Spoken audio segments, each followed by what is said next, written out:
파견 근무라는 게 있습니다. 아시죠? 네, 저도 파견 근무를 잠깐 해봤습니다. 네, 군복무를 할 때 별로 파견 같지 않은 파견을 한번 받아봤어요.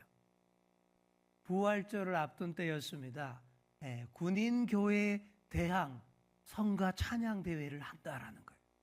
전방에 있는 여러 군인교회들이 다 연합으로 모여서 찬양 대회를 하는데, 그 대회에 우리 연대 군인교회도 출전하니 중대별로 성가대원을 2명씩 일주일간 파견하라 라는 공문이 온 거예요. 제가 거기에 뽑혀서 일주일간 파견 근무를 하게 된 적이 있습니다. 그 일주일 동안 군인교회에서 먹고 자면서 계속 성가 연습을 하고 마지막 날 찬양대회에 나간다라는 거예요. 저는 너무 좋았습니다. 당연히 좋죠. 그 힘든 군생활 중에 고참들 눈치 안 봐도 되고 힘든 훈련 안 해도 되고 그저 온종일 먹고 자고 노래만 하니까 이게 천국인가? 이런 파견 근무면 맨날 파견 받았으면 좋겠다. 그랬던 적이 있습니다. 근데 저는 정작 찬양 대회에 출전도 못했어요. 저의 정기 휴가 날짜랑 겹치는 바람에 파견 마지막 날에는 휴가를 간 거예요. 그 파견 근무의 목적은 열심히 연습해서 대회에서 좋은 성과를 내고 우리 중대와 우리 연대 교회를 명예롭게 하는 것이었는데, 안 그러고 먹고 자고 노래만 하다가 휴가 갔으니 파견 임무 수행은 제가 제대로 못했던 것이죠. 별로 파견 같지도 않은 제 경험담을 말씀드렸는데, 진짜 중요한 파견 근무가 참 많습니다. 다른 나라에 전쟁을 돕기 위해 전투병으로 파병되어 목숨 걸고 싸워야 하는 그런 파견 근무도 있고요. 국가 공무원 자격으로 다른 나라에 살면서 근무하는 때도 있습니다. 회사나 단체를 위해 외국에서 살면서 파견 근무를 하는 때도 있습니다. 어떤 경우이든 파견 근무는 보낸 자의 뜻을 잘 대변해야 합니다. 파병간 병사나 국가 공무원이 나쁜 짓을 해서 나라 이름에 먹칠을 하고 파견간 주재원이 범죄를 저질러 회사나 단체의 이름을 먹칠을 한다면 바로 불명예 소환을 당합니다. 파견 보낸 이의 명예를 심각하게 더럽혔기 때문이죠. 그러니 보냄받은 자는 절대 내 뜻대로 내 마음대로 살면 안 돼요. 오로지 나를 보낸 이의 뜻과 명예를 위해 살아야 합니다. 그리고 파견 근무를 잘 수행하고 다 마치면 반드시 나를 처음에 파견했던 곳으로 복귀를 합니다. 할 일을 잘 마치고 원래의 자리로 돌아가는 것은 참으로 명예스럽고 영광스러운 일입니다. 우리 예수님이 이 땅에 오셔서 살다가 가신 때가 있었습니다. 예수님의 원래 자리는 하나님의 보좌 우편이에요. 하나님 아버지의 구원 역사를 이루어 드리기 위해서 33년간 이 땅에 파견 근무를 나오셨던 것입니다. 그렇게 이 땅에 살러 오셨고 처음 30년은 평범한 삶을 똑같이 사셨습니다. 그리고 마지막 3년은 공생애라고 해서 아주 특별한 임무 수행을 집중적으로 하셨습니다. 그렇게 십자가에 못 박혀 죽으신 거예요. 보통은 죽는 순간 모든 임무가 종료되는데 예수님의 경우는 달랐습니다. 십자가 죽음 이후에 뭐가 있죠? 다시 사시는 부활이 있었어요. 그것까지 완수하고 복귀해야 그 특별한 파견 임무가 온전히 완수되는 것이죠. 그리고 예수님은 부활하신 다음에도 바로 아버지께로 복귀하지 않으셨어요. 왜냐하면 바로 파견 해제에 복귀하면 그 완악하고 의심 많은 그 제자들이 전혀 예수님의 부활을 안 믿을 것이 뻔하기 때문입니다. 그래서 예수님은 부활하신 후 40일간 많은 사람들에게 나타나 보이셨습니다. 부활을 확신시키고 부활의 증인이 되게 하시려는 것이죠. 그렇게 예수님의 파견 근무 마무리는 부활 이후 약 40일을 더 필요로 했습니다. 부활의 첫날은 두려움과 의심과 불안의 날이었습니다. 새벽부터 예수님의 무덤은 비어 있었고 여인들을 통해 부활 소식을 들었지만 못 믿어요. 안 믿어요. 그러다 점점 의심의 안개가 걷힙니다. 부활하신 예수님께서 점점 더 많은 사람들에게 나타나 보이셨기 때문입니다. 그날 밤 늦은 시간, 제자들과 예수님을 따랐던 사람들이 모여서 이야기를 하고 있었습니다. 베드로도 부활하신 예수님을 만났다라고 증언해 주었습니다. 무엇보다 엠마오까지 갔던 두 사람이 곧장 돌아와서 해준 얘기가 특종이에요. 그들이 불과 몇 시간 전까지만 해도 예수님과 함께했고 저녁 식탁에서 함께 떡을 떼었다라는 놀라운 얘기를 전해준 것이죠. 그 얘기를 한참 하고 있는데 그 자리에 갑자기 예수님이 나타나십니다. 그리고는 첫 마디를 이렇게 하십니다. 너희에게 평강이 있을지어다. 지금 제자들의 심리 상태가 어땠을까요? 두려움과 불안과 의심과 놀라움입니다. 예수님을 죽인 자들이 곧 들이닥쳐서 자신들을 잡으러 갈지도 모른다라는 불안, 두려움과 불안, 그리고 예수님의 시신이 없어졌고 이상한 소문이 막 돌고 있는데 도대체 무슨 일인가 하는 의심과 놀라움이죠. 그래서 모인 장소의 문을 굳게 닫았고 이중삼중으로 잠가 놓았습니다. 그들 마음도 꼭꼭 닫혀 있었던 것이고 이중삼중으로 잠겨 있었다라는 것이죠. 이런 제자들에게 지금 꼭 필요한 것이 바로 평안인 것입니다. 이 평안은 세상이 절대 줄 수 없어요. 죽음을 이기시고 부활하신 예수님만이 주실 수 있는 그 평안입니다. 그래서 예수님의 첫 인사말이 너희에게 평강이 있을지어다 인 것이죠. 두려움과 불안과 의심의 문 활짝 열고 부활한 주님을 영접함으로 너희가 평안을 누리라. 바로 이 얘기인 것입니다. 자, 우리 옆에 계신 분께 한번 이렇게 말해 주겠습니다. 주님의 평강이 있기를 바랍니다. 아멘. 자, 그런데 이런 첫인사가 무색하게 제자들은 오히려 더 놀라고 무서워합니다. 뭐 그럴 수 있죠. 지금 늦은 밤이고 이중 삼중으로 잠근 문을 열지도 않았는데 죽었던 예수님이 갑자기 방 안에 딱 나타나 보십시오. 누가 안 놀라겠으며 누가 안 무서워하겠습니까? 우리가 지금 집단 환상을 보고 있나? 죽은 예수님의 영이 지금 나타난 것인가? 그럽니다. 예수님이 다시 안심을 시킵니다. 왜 두려워하고 의심하느냐? 내 손과 발을 보아라. 예수님이 두 손을 들어 보여주시는데 어때요? 손 한가운데 구멍이 뻥 뚫려 있습니다. 십자가에 못 박혔던 그 상처가 확실합니다. 그 구멍 사이로 예수님의 따스한 눈동자가 들여다 보입니다. 그리고 예수님을 직접 만져봐라 이렇게 말합니다. 환상이나 영이라면 이런 살과 뼈가 없을 텐데 나는 이렇게 있지 않느냐? 나는 지금 허공에 붕 뜬 영이 아니라 너희가 만질 수 있는 몸으로 여기 있다. 그 얘기를 하시는 거예요. 그제야 제자들이 믿습니다. 너무 기뻐했다라고 나오죠. 그런데 또 너무 기뻐서 제대로 잘 못 믿어요. 너무 놀라고 주체 못할 기쁨이 밀려오면 그 때문에 제대로 잘 못 믿는 경우도 있습니다. 그래서 예수님이 다시 한번 확인시켜 주십니다. 여기 무슨 먹을 게 있느냐? 몇 시간 전 엠마오에서 떡만 딱 떼어주시고는 뿅 사라지셨잖아요. 그때 안 드시고 사라지셔서 배가 고프셨나 보네요. 제자들이 얼른 구운 생선 요리를 딱 내놓습니다. 그러자 예수님이 그 앞에서 아주 맛있게 드셔요. 환상이고 육신이 없는 영적 존재라면 이런 거 못 먹는데 나 봐, 잘 먹잖아. 그 얘기인 것이죠. 다 보는 앞에서 먹는 걸 뭐라 그러죠?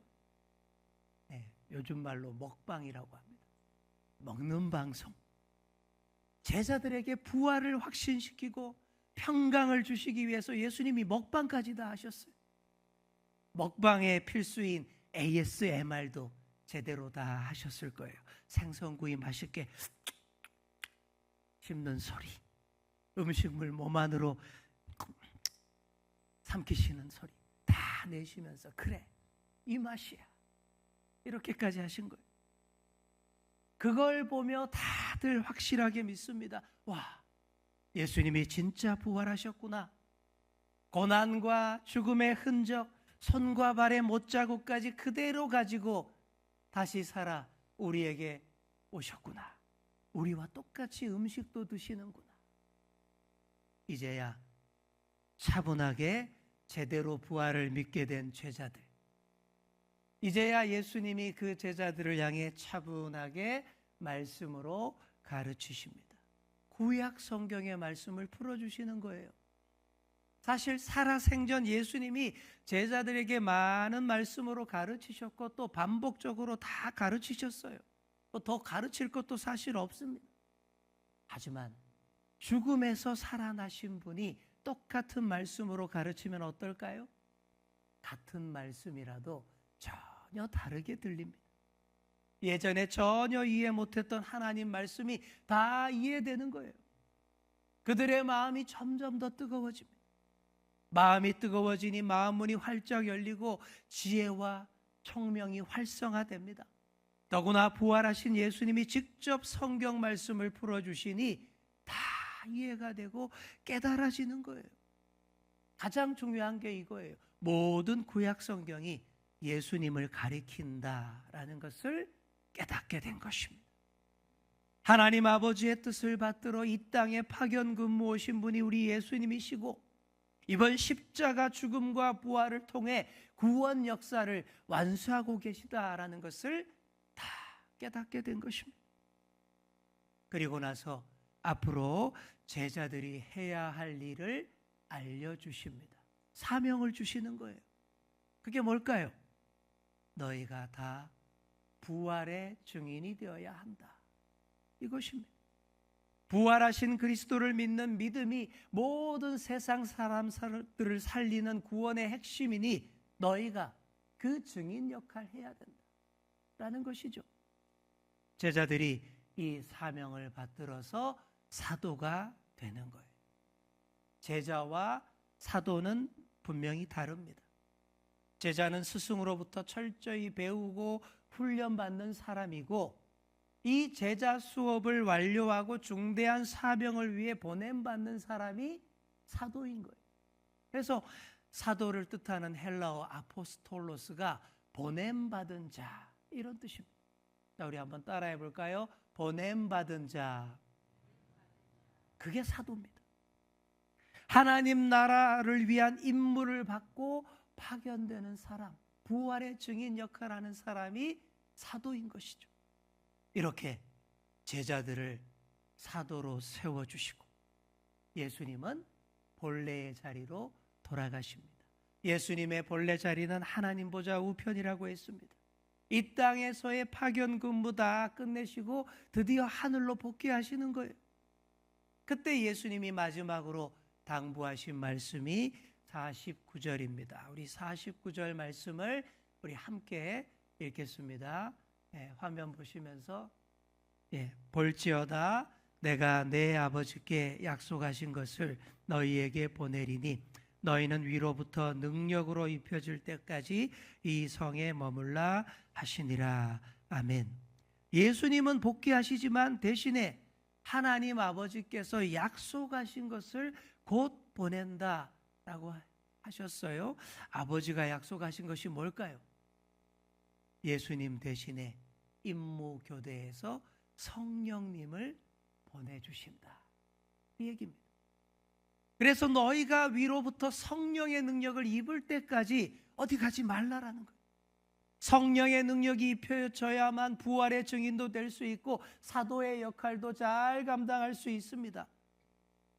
그래서 제자들과 주님을 따르는 사람들이 오순절 성령 강림할 때까지 예루살렘에서, 성전에서, 마가 요한의 다락방에서 기도하며 간절히 기다렸던 거예요. 그리고 마침내 성령께서 강림하셨을 때 새로운 시대가 시작되고 교회가 시작될 수 있었습니다. 이제 마지막 예수님이 승천하시는 장면을 보겠습니다. 예수님이 제자들을 40일 동안 잘 가르쳤어요. 그리고 제자들을 데리고 감람산 자락 베다니 앞까지 나갔어요. 거기가 예수님의 승천 장소입니다. 예수님께서 마지막으로 손을 들어 축복하십니다. 뭐 어떻게 축복하셨는지는 안 나와 있지만 저는 그랬을 것 같아요. 얘들아 안녕, 복 받아, 잘 살아. 그랬을 거예요. 누가복음과 이어지는 사도행전을 보시면 마지막으로 승천하시기 전 이 말씀을 당부하셨다라고 나옵니다. 여러분이 너무 잘 아시는 그 구절이에요. 오직 성령이 너희에게 임하시면 너희가 권능을 받고 예루살렘과 온 유대와 사마리아와 땅 끝까지 이르러 내 증인이 되리라. 그리고는 하늘로 올라가시는 거예요. 51절에 하늘로 올려주시니라는 표현, 괄호로 딱 되어 있죠. 이런 표현이 없는 다른 사본들도 있기 때문에 괄호 안으로 이렇게 표시를 한 건데, 사도행전 첫 부분에는 다 보는 데서 하늘로 올려주셨다라고 명확하게 기록하고 있습니다. 예수님이 다 보는 데서 하늘로 올라가셨어요. 굳이 그렇게 안 하셔도 되는데 그렇게 하신 이유가 뭘까요? 우리가 너무 연약하기 때문에, 우리가 보이는 대로만 믿기 때문에, 그래서 그러신 거예요. 그래서 예수님이 마지막으로 화끈하게 고별 무대를 보여주신 것입니다. 그렇게 쭉 올라가셔서 하나님 계신 보좌 우편에 앉으실 것이라고 확실하게 보여주셨습니다. 이 놀랍고 영광스러운 장면을 직접 본 사람들이 어땠을까요? 그런 것 보면 사람이 진짜 달라질 겁니다. 만약 그때 제가 있었더라면 저 완전 다른 인생을 살았을 것 같아요. 그런 걸 보고도 예전과 똑같이 산다면 진짜 사람도 아닌 것이죠. 예수님의 승천을 본 사람들이 이렇게 합니다. 우리 52절과 53절을 함께 읽겠습니다. 그들이 그에게 경배하고 큰 기쁨으로 예루살렘에 돌아가 늘 성전에서 하나님을 찬송하니라. 아멘. 먼저 큰 기쁨이 있었다라고 말합니다. 여러분, 이 기쁨이 이해되십니까? 예수님의 승천을 직접 본 사람들의 기쁨이 그게 보통 기쁨이겠습니까? 확신을 주는 기쁨인 거예요. 누가 뭐래도 예수님이 메시아, 구원자임을 증거하며 살아야지. 목에 칼이 들어와도 예수님만 믿을 거야. 이런 확신이 들게 하는 기쁨인 거예요. 다시 일상으로 돌아온 그들의 삶도 확연히 달라졌습니다. 우리 53절을 다시 한번 보세요. 뭐라고 되어 있습니까? 늘 성전에서 하나님을 찬송하니라. 우리가 늘 있어야 할 곳이 어디요? 성전인 거예요. 우리가 늘 해야 할 일이 뭐라고요? 찬송하는 거예요. 무엇보다 우리 자체가 곧 성전입니다. 그러니 우리가 늘 하나님을 찬송하는 삶을 살아야 한다라는 말씀이죠. 예수님을 믿으며 오늘 이 시간 이 성전에서 예배하는 우리도 지금 파견 근무 중입니다. 예수님은 파견 근무 다 끝내시고 아버지 곁으로 복귀하셨지만 우리는 이 땅에서 파견 근무를 계속 해야 돼요. 이 세상을 떠나 하나님 아버지의 품으로 돌아갈 때가 반드시 있는데 그때 우리의 파견 근무가 해제되는 거예요. 그때까지는 이 땅에서 파견 근무 잘해야 우리의 교회가 하나님 나라의 대사관입니다. 우리는 이 대사관에서 근무하는 하나님 나라의 대사입니다. 대한민국을 위해 미국에서 근무하는 주 미 대사가 있고 일본에 근무하는 주 일 대사가 있듯이 우리는 하나님 나라를 위해 이 땅에서 근무하는 주 땅 대사입니다. 우리 옆에 계신 분께 한번 이렇게 말해 주겠습니다. 우리도 파견 근무 중입니다. 우리는 주 땅 대사입니다. 아멘. 무슨 말씀인지 아시겠죠? 우리는 주 땅 대사. 원래 우리의 자리는 본향, 아버지 하나님의 곁. 우리도 언젠가 파견 근무 해제되어서 복귀할 날이 있다. 그때까지 최선을 다해 하나님 나라의 대사로 살아야 한다. 그 얘기입니다. 내 욕심대로 내 마음대로 다 하고 살 게 아니에요. 나를 보내신 이의 뜻에 맞게 살아야 합니다. 하나님 나라를 위해 부활의 증인 복음 전하는 임무를 맡기신 예수님을 위해 성령님과 함께 근무해야 합니다. 사랑하는 성도 여러분, 내 욕망과 내 뜻이 아니라 나를 파견하신 분의 뜻에 맞게 그 나라와 그 이름이 영광스럽도록 최선을 다해 근무하시기를 축복합니다.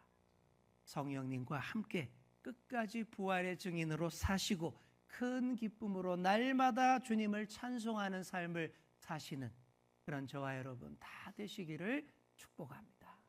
기도하겠습니다. 죽음 이기고 부활하시고 다시 아버지 곁으로 승천하신 주님을 찬송합니다. 그 놀라운 구원 역사를 우리가 바로 알게 하시고 우리를 이 땅에 보내신 주님의 뜻을 따라 우리가 이 땅에서 부활의 증인으로 복음의 사도로 살게 하여 주옵소서. 이 땅에서의 파견 근무를 다 마치고 다시 아버지 품으로 돌아갈 때까지 늘 성전에서 하나님을 찬송하는 삶이 되게 하여 주옵소서. 감사드리며 예수님의 이름으로 기도드립니다. 아멘.